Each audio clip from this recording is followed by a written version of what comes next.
All right, we are live on YouTube. I'm just waiting on the video to connect on my other monitor so I can grab the link and throw it in our group so that our community can jump on conveniently to the YouTube live and to the live chat. Okay, there is the link. Let me throw it into our community. All right, now let me make sure that I can see the live chat. Can I see the live chat? Okay, I can. Cool beans, I think we're ready. But before we get started, speaking of groups, are you an entrepreneur that is spinning their wheels and struggling to make it to your first six figures in business? Then this morning show is just for you.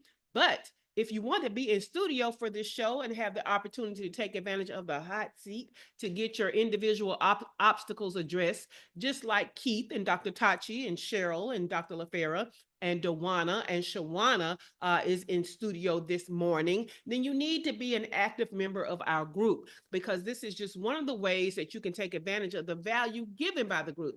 So go to shaycannon.info/group to join us. All right. We come together as a free mastermind, giving more value than most paid masterminds. We have three pillars that we recognize to make sure that you get the value we want you to get. And that's number one, we come together and build community with events like the virtual happy hour we had last week and the movie night we're going to have tomorrow night. Number two, we are intentional about collaborating to make each other's businesses better and to make money together. Number three, we have conversations that are transformational for your business growth. Got to get you thinking different. And we do that through things like free trainings, which day two of a free training is tonight, and this morning show. So you need to join us, shaycannon.info/group. All right. Well, let's get started. Welcome to your first six figures morning show. This week's blog is at shaycannon.com/missed. MISSED. shaycannon.com/missed. Because what we're talking about this week is identifying missed growth opportunities for your business. Okay. Our free training this month is on holiday sales and getting you ready.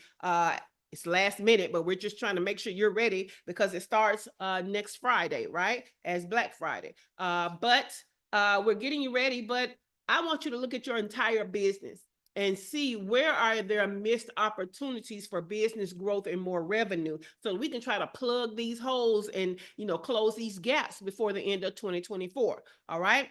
So we talked about development as one of the ways to close the gaps, what you don't know and what you need to know more about your own expertise. If you want to know more about that, go to part one from Monday's replay.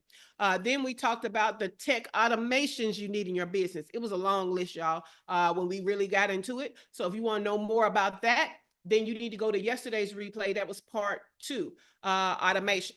Today, we're going to talk about optimization. All right. There are so many. If you never did anything new, sometimes there are opportunities to optimize what you're already doing, let alone the new things you could be doing to optimize your business. Okay. So when we say optimization, we're talking about the entire business. And so today's list is going to be long, ladies. But smooth operations and well-crafted business strategy can form the backbone of a thriving business. To overlook these elements can result in inefficiencies and lack of scalability. On the other hand, businesses that prioritize optimizing operations, creating systems that support the current business model, and allow for adaptability for future growth, that's what we want. Okay, we want to be efficient now. We want to support the current business, and we want to be creating a business for tomorrow. All right. I love Shawana Kennedy. She has this thing where she says, do something for your future self so that your future self will thank you or something like that. Shawana Kennedy, Kennedy Media. Okay. You need to be thinking about your future business and what it's going to take to get there. Strategic planning ensures that resources are maximized, client experiences are seamless, and goals are achieved with consistency. Taking the time to refine these areas will position you and your business to build a foundation for long-term success, not short-term stuff, okay? So we want to optimize. Now, this is my area. This is that operations area. And y'all know I'm the fractional chief operating officer. So this list, y'all, is even longer than yesterday when we talk about giving you more, okay? So let me pull out these show notes. I think I have about 29 items. Get ready, get ready, get ready, okay? If you don't know who I am, I'm your host, Shay Cannon. I'm an award-winning chief operating officer with an exclusive clientele of 6- and 7-figure CEOs, living my best life just 3 blocks from the beach in Mexico. All right. I use my superpowers to create a foundation of business growth to position online service-based entrepreneurs like you to generate your first 6 figures to fund your desired lifestyle of freedom, even if you don't have a team yet. Okay. Now, let's get into this optimization in this list of 29. So listen up, our in-studio people, for the hot seat. We're going to start with Shawana Kennedy, Kennedy Media. And what I want you to do is listen for 2 to 3 things you know you need to put in place to optimize your business, okay? 2 to 3 things. And I want to know, will you have any problems doing the 2 to 3 things, okay? So that's what I want to know from you. We're going to start with Shawana Kennedy when we do the round robin in studio, all right? Now, first thing, identifying a niche market, okay? Identifying a niche market. Now, you guys know all the time that I tell you that the riches is in the niches and that you need to have a main thing, you need to have a main avatar. However, there are times when sometimes there are sub niches in the niche that you can kind of go after as an opportunity. Now, it doesn't mean you change all your marketing. It doesn't mean you change your website. It doesn't mean that you start telling everybody that you also do this and I also do this, and you try to list a whole string of things. What it means is you can strategically target these we're going to say sub niches as campaigns. Okay. So number 1, I need you to know what niche you're in. Number 2, there are sub niches in your niche. Okay. For example, Dr. LaFera can help you to look great and feel better with chronic disease. But within chronic disease are smaller niches of chronic disease that she can tackle as campaigns, as targeting for ads, right? Doesn't mean she got to go change all her stuff. All her stuff can still say chronic illness. But every now and then she's going to niche down more and target the sub niches, okay? Cheryl does publishing and book writing.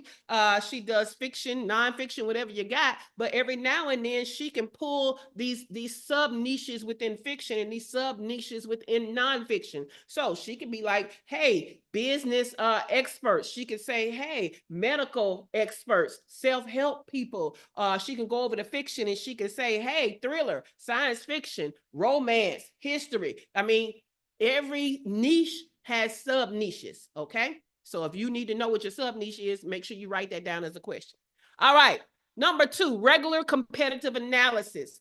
I keep putting it in there. Some of this stuff is going to be a repeat of what you heard before, but you need to regularly see what is happening in the marketplace that you are in, what is happening in the industry that you are in, and you need to compare yourself. Now, you do not compare yourself to steal your joy. You compare yourself to so that you know where you are positioned and you can know and have information and data for where you want to go. Okay, so we need to regularly look at the competition and see what they're doing, regularly look at the industry as a whole and see what's happening, see how we compare, because we can definitely use that to our advantage for marketing. All right.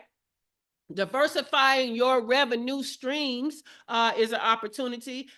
Even though we are primarily service-based businesses, there are opportunities for us to also have products. Now, they don't have to be physical products. They can be digital products. But if all you have is active income, then you need to roll in some passive income. Active income is where you got to continuously do something to make that money. Okay, which might means is that money making you, but passive income is where you do something one time and it continues to make money over time. Okay, so diversifying can be service and product. It can also be active income versus passive income. Number 4, improving value proposition. Okay. Now we always say USPs, unique value propositions. Well, I say USP selling proposition, but it's also UVP value proposition. But you need to know what makes you stand out, and you need to constantly be doing things that make you stand out, whether it's innovating your service or your product, or it's making yourself higher as an authority. But you should always be improving the value proposition. All right.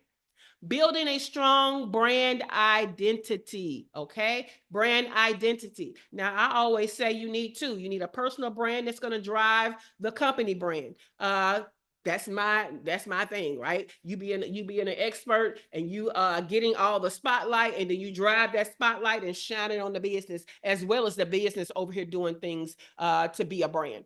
However, even if you only have one brand and that's the business, or you have one brand and that's a personal brand, you need to establish a consistent voice of that brand.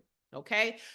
You need to have what we call a brand promise, because even though colors and logos and things like that are great, that's actually not your brand. Okay. Your brand is how you show up consistently. So what is your brand promise?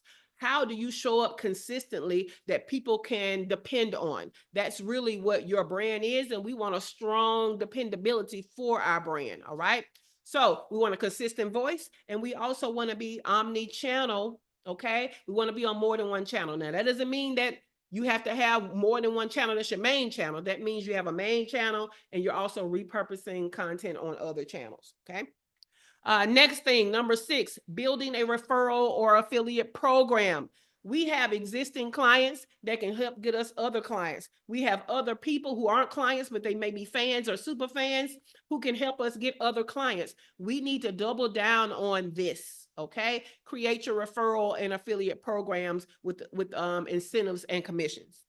Number 7, optimize the sales process. You guys need to start. First of all, you need to have a follow-up system to your sales. You don't just pitch your offer and then go away and hope that they buy. Pitch it once and go away. That's not what we do. We pitch it and we follow up and we repitch. Okay. But this needs to be a streamlined process for pitching, for follow-ups, and not allowing your communication to drop off. This is where your CRMs come into place, y'all. We talked about client relationship management systems yesterday as an automation. This is where it comes in. Streamlining those follow-ups can be done within a CRM system. All right.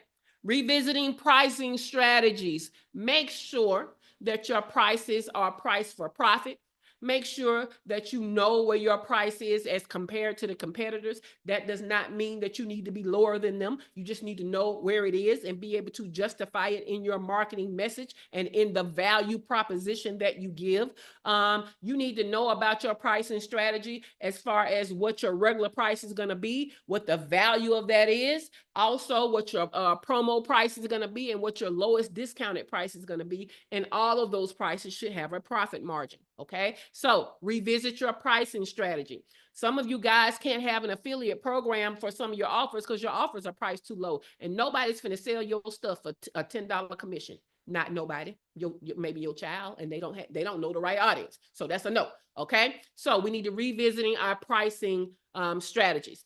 Cross-selling, upselling, downselling, tripwires, all the things. Okay. We need to offer additional products so that if we don't win the sale with our main product, we have something to fall back on, or we have something to offer in addition to our main product, or we have a next level to our main product or offer. So we need to hash out, what does that offer ladder look like? What is the downsell? What is the main sale? What is the upsell? What is the cross sell? We need to know what these things are so that we are able to offer these things at strategic points. Some people like you, but they don't know you enough to fork over high ticket. So what do you have that they can taste your value proposition at a lower price? That does not mean lower the price of your main thing. That means have something else, okay, that gives a smaller transformation that can be priced lower and still bring a profit. All right.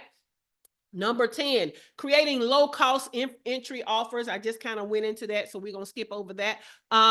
Documenting standard operating procedures. You need SOPs. It's hard for you to scale. It's hard for you to do more. It's hard for you to hire a team without SOPs.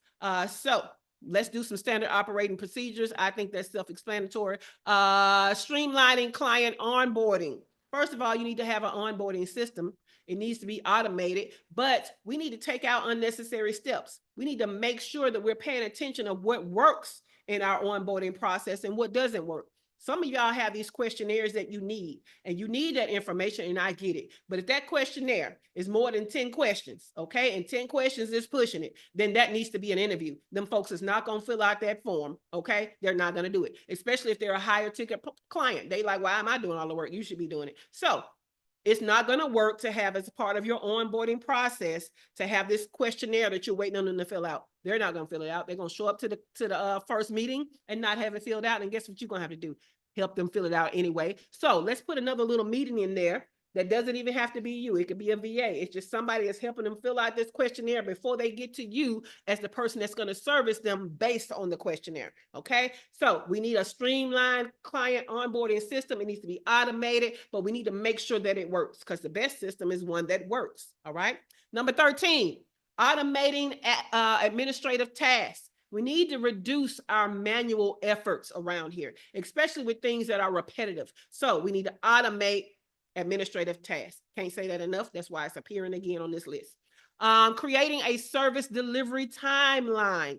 You should have an estimated timeline, but to even do that, you have to have broken your service down into phases. You all are going to keep hearing about service and phases and service and milestones until you create them in your system, okay? Because that allows you to help people to understand, hey, to get to phase one, it's going to take about this much time. To get to the next phase, this much, this much, this much, this much. And that can give you an estimated, preliminary estimated time for the entire project or for the entire service, right? So you also need to let them know what are things that delays that are on them. What are things that would delay that are on you? So you need to be, upfront, transparent about the things that delay the timeline. That's what we're calling a preliminary estimated timeline, okay?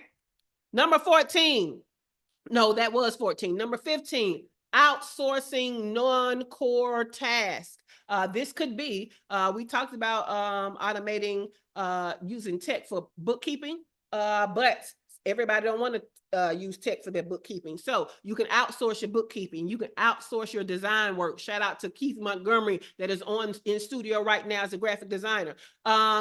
Or you can even outsource your customer support so that you can focus on the core business activities, okay? So there are things about your business that can be outsourced to another type of professional that's what they do. They do that. So you want them to come in your business and do it well.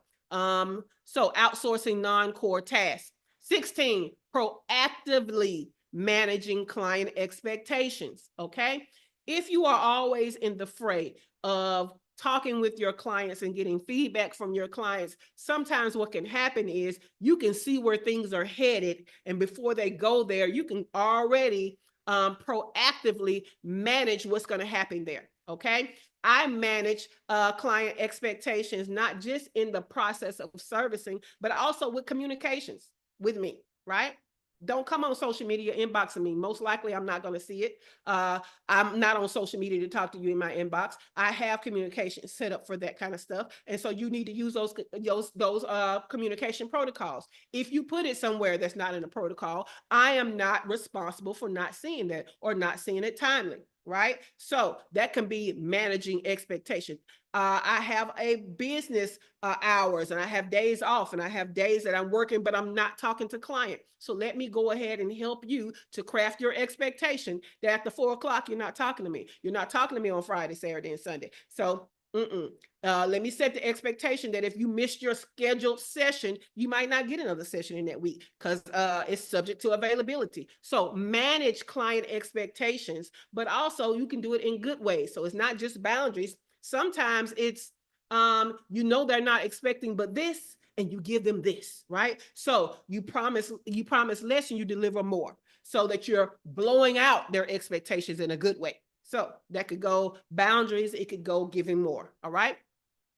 Number 17, gathering regular feedback. We've talked about this before, but we need it. But guess what? We need it from clients. We need it from team. We need it from people who come into our businesses and helps as freelancers or auditing experts, whatever we're dealing with. We want to get some feedback regularly. Okay. Some of the feedback is the analytics that you need to be looking at, but I'm going to leave you alone. But regular feedback in all kinds of ways. Okay. Enhancing your retention strategies is number 18. A lot of y'all are so busy trying to get new people. You're not doing what you need to do to keep the people that you have. You're not servicing them excellently, but also you need to be aware of when people are about to drop off your service, and there needs to be some type of renewal process. Okay. You need to have a renewal process. I was in a mastermind, a high price mastermind. They did not have a renewal process. I was waiting to see what it was going to be. They quietly let me drop off all that money I had been paying them. Now, I had made my decision that I didn't need that mastermind anymore, but they didn't know that. And besides, that was their opportunity for them to convince me to stay or convince me to renew. So we need to, if you have memberships and stuff like that with a finite end, then you need to be ready to sell them the next step. But if you have memberships that have a renewal process, you need to have a renewal campaign to keep your people. All right. Also, retention can look like just keeping people, even if it's not about them renewing, just every day. How much value are you giving? Okay. You need to retain the people. Are they actually, how many people in your programs are actually getting the transformation? How far are you willing to go to get them their transformation? Those can be retention strategies also. All right. Number 19, networking with existing clients. I love talking to y'all about more things than just business. Okay. The more I find out, the more I can help, or the more I know that I need to add to my programs, whatever. Recently, that happened with Cheryl. When I onboarded Cheryl to the paid membership and she had a problem finding stuff, that's when I created the quick start roadmap. Right. I kind of had it in my mind. I needed one, but when she came in, I was like, oh, okay, let's go ahead and create that now. And I let her help me perfect it, right? So you need to be networking with your existing clients, not just about finding new clients and referrals, but about servicing them on a deeper level, okay? Number 20, evaluating return on investment regularly. I kind of pointed out to this, but monitoring your efforts. Are these people getting what they paid for? Okay. Are you fulfilling the promise and the transformation of what they paid for? We need to always be monitoring how well that we're doing that. Number 21, scaling gradually. I think we had a whole week on this, right? To where everything doesn't have to be about scaling fast. Well, I want you to fail fast so that you get more data so that you can get better and better. But sometimes you can just slow down you scaling so that you make sure that you're profitable, so that you make sure that you're excellent, and so that what you're growing and scaling is something profitable and excellent. Not growing and scaling that you are over here in survival mode, not growing and scaling that you're over here overwhelmed. Okay, so you can gradually scale. That allows you to put in the systems that you need, the tech that you need, the team that you need, so that you're not overextending yourself and your resources. All right, number 22, testing new markets. It's funny, I did I think it comes out today as the mindset video, but I talked about exploration over expectation. A lot of us are ingrained that we can't release something until it's perfect or until it's correct or until we know it's going to work. You need to have more of a spirit of exploration so that you are not scared to put stuff out there and test it. Okay, so test stuff, be experimental. Be okay with trying stuff. That's where innovation comes from, trying stuff. Everything you try is not going to work. Some stuff is going to fail, but you get data from that and you try again, or you try something else with the parts that work. Okay. So test new markets. That could look like a new demographic. It can look like a new offer. It can look like a new industry. It can look like new parts of all your business, a whole new business model, but test different things. All right.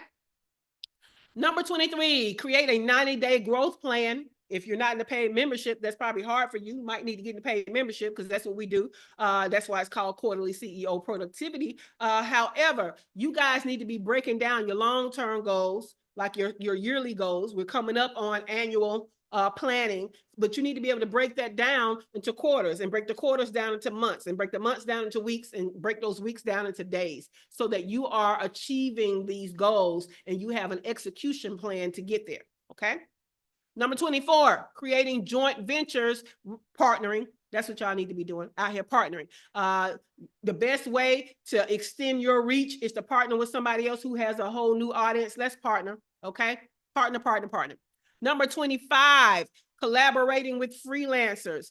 Every team member you have does not have to be a permanent team member. It doesn't have to be a VA. It doesn't have to be somebody that's going to be it could be somebody that comes into your business and just does an audit, just to tell you where you are. You might not hire them to help you to fix it, but you just need the expert to tell you where you are. This is why I just joined this content program that I'm in for the YouTube. I've been doing YouTube consistently.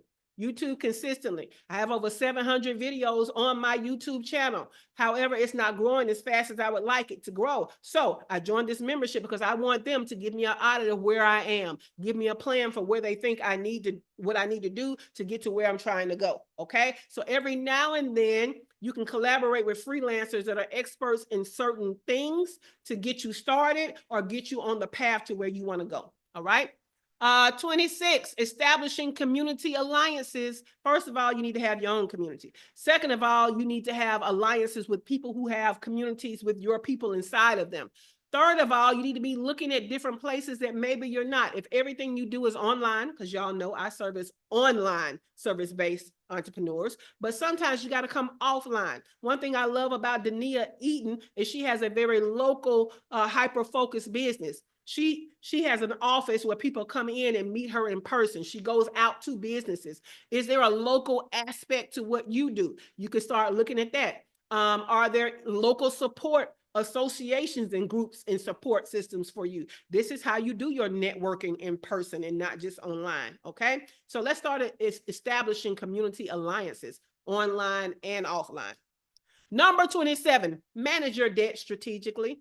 Okay, manage your debt strategically. Again, we talked yesterday about some of you tech hoarders. Stop just buying stuff because you think you're going to need it, because you never know how your business is going to change. And then you don't need that, but you've been paying for it. That's not the best use of your resources, especially when you haven't made your first 6 figures yet. All right. So we want to manage our debt. We want to look at that debt at least monthly to make sure that we're utilizing and getting a return from what we're paying for. Okay. Then we want to budget for growth. Okay. I love that I have almost like a savings plan for my business. So I have a wish list of things that I want, right?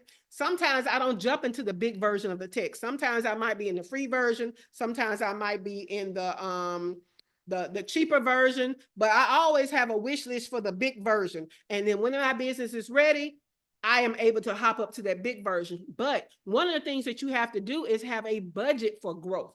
A budget for when you're going to need that team member, a budget for when you're going to need this higher level technology, a budget for when you might need an additional license or certification, a budget for when you need certain development. So you need to budget for your growth, and you can do that thing just like a Christmas club. Do y'all remember the Christmas club? Or am I showing my age? I do got the gray. Y'all see the gray. Silver fox. But Christmas club used to work like this. You saved a little bit all year long so that around Christmas time, you had a lump sum to spend for the Christmas gifts, instead of trying to come up with a lump sum in the month of December or November from your regular pay, right? So you can do the same thing for your business. Put aside a little bit every time you get paid, just a percentage. And then when it gets to a certain amount, you can go to your wish list and decide what's the next priority from your wish list and buy it from your business savings account, okay? Cool beans. All right, last but not least, number 29, tracking key metrics. I'm not going to stop saying that. I'm worse than you are at it probably. It's bad that I know about it and I don't do it. But that's a part of my 2025. Not only am I going to have assigned days on the calendar for KPIs, but I have it broken down. What KPIs should I be looking at daily, weekly, monthly, quarterly? Okay, so that when it's times like this, when it's time for annual planning, I can make data-driven decisions. So track key metrics. You need to decide what those key metrics are, but there definitely need to be some that are sales related, marketing related, client related, okay, revenue related, operations related. So get in there and decide what are the key things you need to be tracking, okay? Those are the 29 items. We're going to start with Shawana, but let me run through them right quick without all the extra, all right? So identifying a niche market. Number 2, regular competitive analysis. Number 3, diversifying revenue streams. Number 4, Improving value proposition. Number 5, building a strong brand identity. Number 6, building referral programs. That's also affiliate programs. Number 7, optimizing the sales process. Number 8, revisiting your pricing strategy. Number 9, cross sales, upsells, downsells, trick wires, all the like. Number 10, creating low cost entry items. Number 11, documenting your standard operating procedures. That's your SOPs. Number 12, streamlining client onboarding. Number 13, automating administrative tasks. Number 14, creating a service delivery timeline. Number 15, outsourcing non-core tasks. Number 16, proactively managing client expectations. Number 17, gathering regular feedback. Number 18, enhancing retention strategies. Number 19, networking with existing clients. 20, evaluating your return on investment regularly. Number 21, scaling gradually. Number 22, testing new markets. 23, creating 90-day growth plans. 24, creating joint ventures, partnerships. Number 25, collaborating with freelancers. 26, establishing community alliances. 27, managing your debt strategically. 28, budgeting for your growth. 29, tracking key metrics in your business. And just to remind you, these 29 things are ways that you can optimize your business and close in gaps of missed opportunities to grow your business. All right. Let me check in with YouTube because I've been talking a lot. I see that Dr. Latoya is over there. Good morning. Chantilly is here. Good morning. My cousin, Tashiba Williams or Tasha Williams is over here. Hey, cousin. All right. So we're going to start with Shawana Kennedy. Give me 2 to 3 of these optimization strategies that you're going to use to optimize your business. Shawana Kennedy, Kennedy Media. Thank you. Streamline onboarding and tracking the key metrics.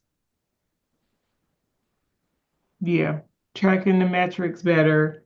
And I do need to streamline because of the things that I asked for that I need.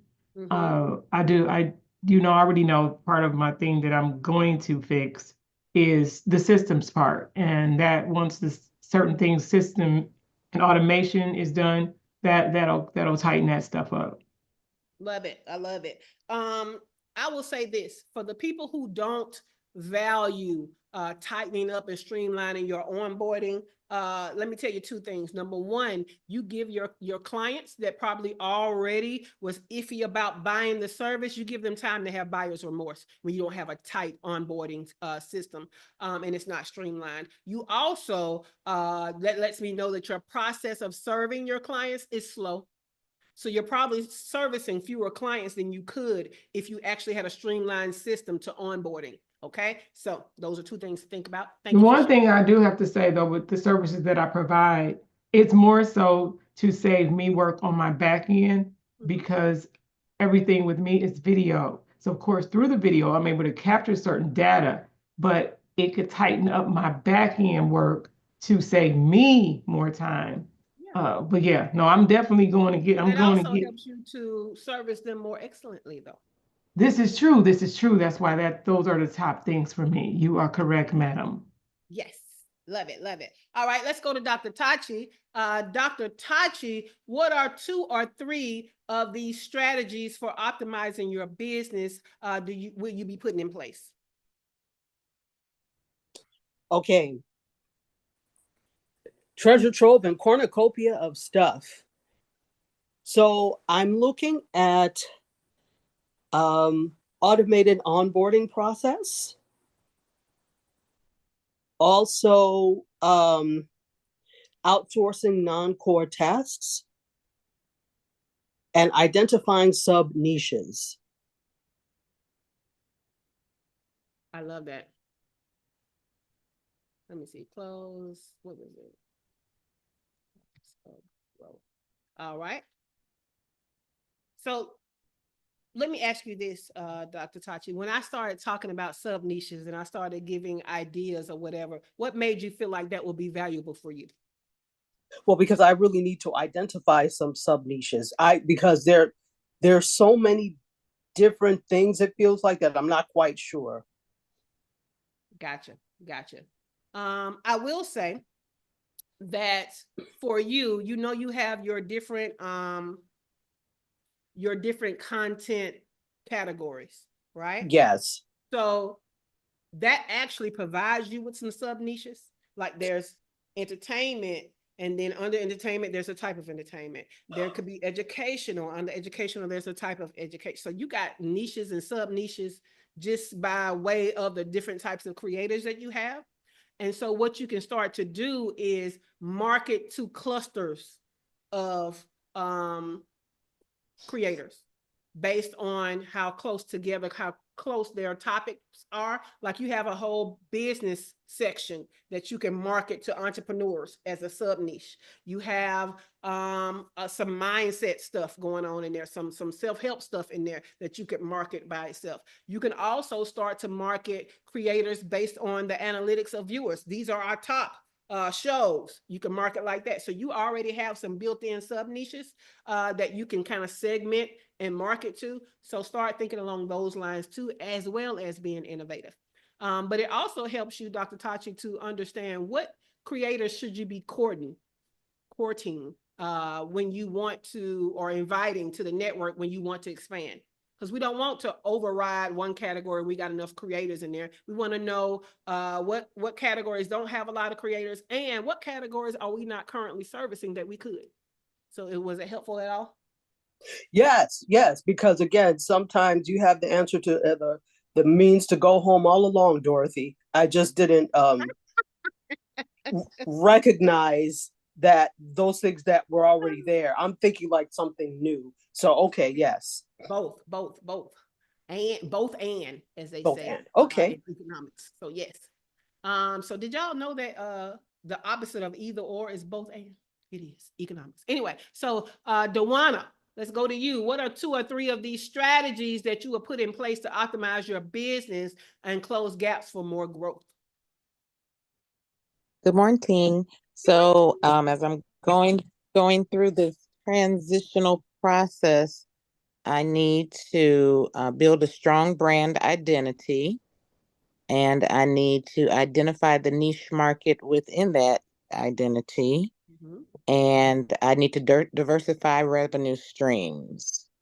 Okay, I love that. So By we adding, talked about yeah. diversifying revenue streams a lot, right? Because We have, you yep, always think yep. you got to cook, and I keep telling you, no, you don't. But with the niches, right? If you're starting off with plant-based, within your niche that comes off the top of my head are the journey of people transitioning to plant-based, the journey of people who are already, kind of plant-based, and then those that want to go from vegetarian to vegan, like they serious, right? So you have some categories of niche in there where you can, instead of just talking about plant-based broadly, that you can kind of laser in on. You got people who want plant-based because they want longevity of life, right? You got people who want plant-based because they got ailments going on, right? So you got some sub niches in there. Just kind of look at how does plant-based touch people in different ways, and then look at that. And then every now and then we're going to do a campaign just for that sub niche. Does that make sense? Yes, it does. Yes, it does. Thank you. No problem. Let's go to Dr. LaFerra. Dr. LaFerra, what are 2 or 3 of these strategies that you will put in place to optimize your business and close gaps for more growth? Thank you, Dorothy. So I also am going to be doing like the sub niching, because I need to be doing some campaigns, because I need to get going, hospital phase is done. So I need to start making some money, this business. And then like the referral programs, and referral commissions. I got a couple more low-cost entry items, which shouldn't be that difficult to create. Like some ebooks and stuff, like with recipes, and maybe even like a few tracking journals. And then evaluating ROI regularly to make sure that like people are getting what they came in for. Okay, I love it. Give One me thing some suggestions about that sub niche and stuff like. that's right. That's Zoom right. in. So we are on the same line. So again, Instead of you trying to list out all of these sub niches, perimenopausal, autoimmune disease, instead of you trying to put that in your elevator speech, your elevator speech is for clarity that they can hold in their head, right? So we want to just say chronic diseases, but we want to have these campaigns where we are focused on just perimenopausal, where we're just focused on autoimmune diseases, where we're just focused on I don't know, arthritis, whatever, right? So the food is medicine for all chronic diseases, right? But every now and then we're going to have a challenge that is just to get your blood sugar down so that you're not in danger of diabetes. Every now and then we might have a challenge just for perimenopausal to help you with the symptoms going on and to make sure that your body is in the right condition so that you're not experiencing these symptoms to a severe level. So again, your messaging should be chronic illness, not trying to list all the chronic illnesses. Chronic illness, but you're doing campaigns especially for these different niches of chronic illness. Does that make sense? C. Yes. All right. Especially for you, Dr. LaFera, because you got things in your elevator pitch like triple board certified. You be adding that mug AI expert certified. So you got to take out something. So I would love for you to just target chronic illness and then have different campaigns for these different niches of chronic illness that you prefer to service. All right, let's go to Cheryl. Miss Cheryl, what are 2 of these strategies that you will put in place to optimize your business and close gaps for more growth?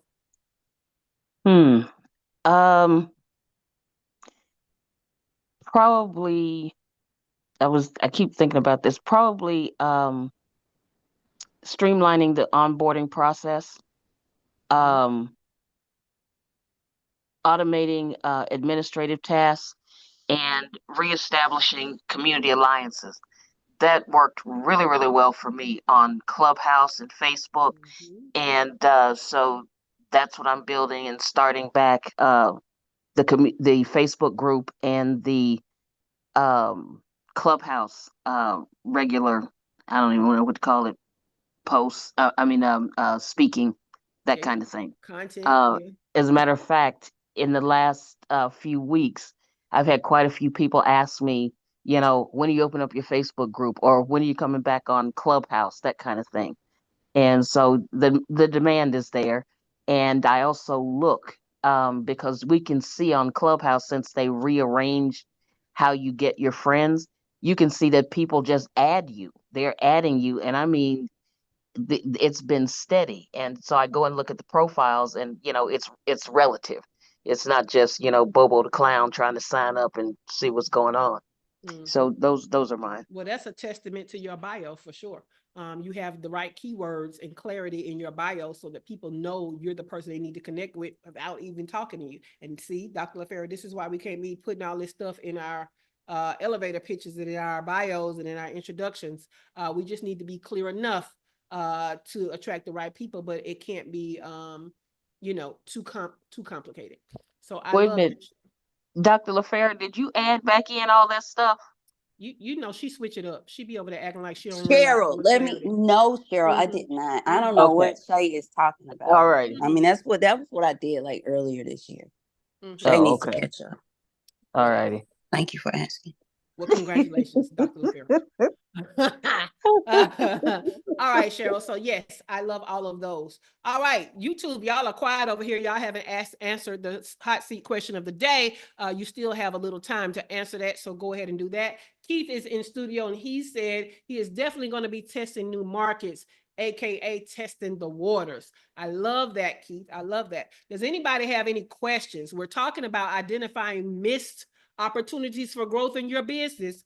We've talked about so far development of things you don't know and expanding things that you do know. We talked about tech automation yesterday, and today I gave you a list of 29 things you can optimize in your business for growth. So do you have any questions about that? I'm about to go through the announcements, so think about any questions that you have. And YouTube, answer the hot seat question of the day. All right.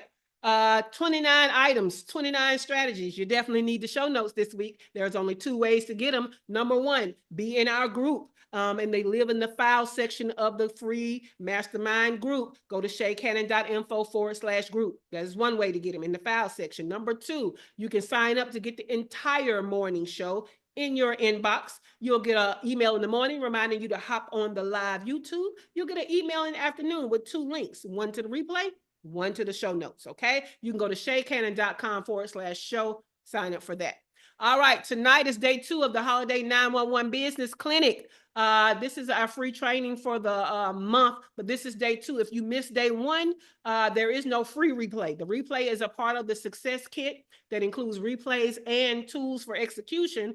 So go to shaycannon.com/holiday, sign up for the free day 2, but don't come to day 2. You're going to be lost if you were not a part of day 1, but you still have time to watch the replay if you get the success kit. All right. Tomorrow is our movie club night. This month, I chose the movie for you. It is a Netflix documentary. It came out today. I checked before we came on. It is out. You can start watching as of right now. It is called By Now, The Shopping Conspiracy. Now, this is all about the psychology of sales and how they're using things to make us buy. I want you to get this information right in time for you to apply it to your holiday sales. So that is going to be a great conversation. That is a great movie. That's why I picked it this time. Also, the trailer and the event details, they're in the free group, shaycannon.info/group. Don't forget that next week we are out the entire week for the Thanksgiving holiday. There will not be a live morning show. There will be a morning show rewind, a holiday rewind of one of our best weeks. And so you can just enjoy it all over again. I usually pick a week, or usually y'all vote, but this time I'm picking. I usually pick a week, or y'all vote on a week that was most valuable to you. So it's kind of worth hearing the replay. So you can still tune in during the week. Okay. All right. In studio, any questions about what we've talked about thus far for the identifying missed opportunities for your business growth? Tomorrow, we're going to talk about reach, REACH. Nobody on the YouTube side has said anything. Let's see. Yeah. But we still got 2 people watching, so y'all are missing your hot seat opportunity. All right. In studio, anybody have any questions or any value adds before we get out of here? This is Cheryl. Is Glow in the YouTube studio today? I don't see her. She didn't say good Okay. morning. Yeah, but you can inbox her on Facebook. You know, she's always on Facebook. Yes, I will. Because I got some stuff for her. Oh, yeah. Inbox her on Facebook. Glow Miller, Conversations with Glow. All right. Anybody else with any questions or value adds? Again, tomorrow we are going over the topic of reach, REACH, in case that Alabama is getting in the way. Reach, okay? And how you're missing opportunities for growth with your reach. That's what we're going to talk about tomorrow to close out the series. So the studio is closing in 5, 4, 3, 2, 1.